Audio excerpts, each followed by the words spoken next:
Council for the Indian school certificate examination Kerala regional kho kho ചാമ്പ്യൻഷിപ്പിന് സമാപനമായി. ചുള്ളിയോട് ഗാന്ധി സ്മാരക ഇൻഡോർ സ്റ്റേഡിയത്തിൽ 2 ദിവസമായിരുന്നു മത്സരം.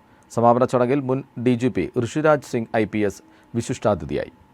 ചുള്ളിയോട് ഗാന്ധി സ്മാരക ഇൻഡോർ സ്റ്റേഡിയത്തിൽ 2 ദിവസങ്ങളിലായി നടന്ന സംസ്ഥാന ഖോ-ഖോ ചാമ്പ്യൻഷിപ്പിൽ കേരള മേഖലയിലെ വിവിധ സോണുകളിൽ നിന്നുള്ള 350 വിദ്യാർത്ഥികളാണ് പങ്കെടുത്തത്. ആൺകുട്ടികളുടെയും പെൺകുട്ടികളുടെയും വിഭാഗത്തിൽ F സോൺ ചാമ്പ്യന്മാരായി. സെന്റ് തോമസ് സീനിയർ സെക്കൻഡറി സ്കൂളിന്റെ നേതൃത്വത്തിലാണ് ചാമ്പ്യൻഷിപ്പ് നടന്നത്. ജില്ലാ fire officer B Raj championship ഉദ്ഘാടനം ചെയ്തു. സമാപന ചടങ്ങിൽ മുൻ DGP ഋഷിരാജ് സിംഗ് IPS വിശിഷ്ടാതിഥിയായി. ആനപ്പാറ മേഴ്സി ഹോമിലെ വിഭിന്നശേഷി വെല്ലുവിളികൾ നേരിടുന്ന കുട്ടികളുടെ ബാൻഡ് ഋഷിരാജ് സിംഗിന് സല്യൂട്ട് നൽകി സ്വീകരിച്ചു.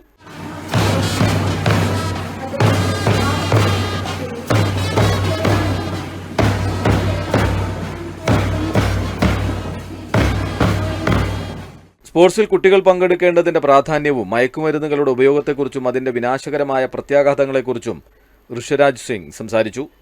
മയക്കുമരുന്ന് വസ്തുക്കൾ കഴിക്കുന്നു, അത് കഴിച്ച ശേഷം അവർക്ക് ഡോപാമിനും കിട്ടുന്നുണ്ട്. ആ വഴി വേണ്ട. നമ്മൾ ഈ ചെറിയ വഴി, അതായത് സ്പോർട്സ് വഴി നമുക്ക് ആവശ്യത്തിന് ഡോപാമിൻ എടുക്കാൻ നിങ്ങൾ ദിവസേന ശ്രമിച്ചിരിക്കണം. ടീച്ചേഴ്സ് ഉണ്ടോ ഇവിടെ? ടീച്ചേഴ്സ് കൈ പൊക്കണം. 1 2 3 4 5 6 എല്ലാ ടീച്ചേഴ്സാണ്. ഒരു കാര്യം മനസ്സിലാക്കണം, സ്പോർട്സ് സ്കൂളിൽ നിർബന്ധമായിട്ട് 1 മണിക്കൂർ കുട്ടികളെ കളിപ്പിച്ചാലേ മതിയാവും. School administrator father Liju Alex, principal Joshy Jose, PTA president Saju Aikkarakkunnath തുടങ്ങിയവർ സംസാരിച്ചു. അരുൺ ചീരാൽ, വയനാട് വിഷൻ, ചുള്ളിയോട്.